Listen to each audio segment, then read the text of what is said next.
Opscoort Juster bij het NK 4-liepen in het Heidenskip.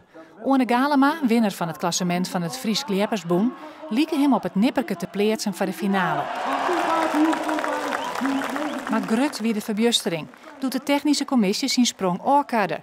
Galema zo krekt boeten de tast die in de tijd liept ha. Ja, die tweede sprong die was ook uit, omdat ik wachtte uit veiligheidsoverweging op de middelste skans. En dat wie aan deze kant ik zoend, maar net door de hoofd is zij. En ik weet denk ik 1 seconde in dreed. En hij keurt hem af, wie het genoeg weer. Of, ik denk voor op dat stuit van tweede plak.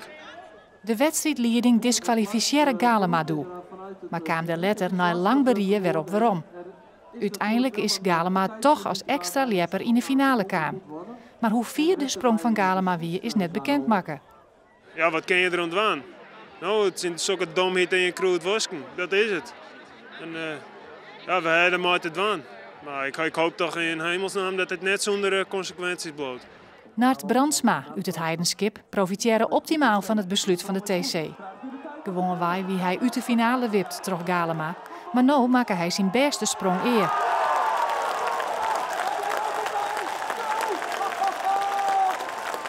Maar een nieuw persoonlijk record van 20 meter 91 wint Brandsma zijn eerste nationale titel als senior. Nou ja, als je zo'n kans krijgt, moet je hem pakken. Ja, zo is het wel.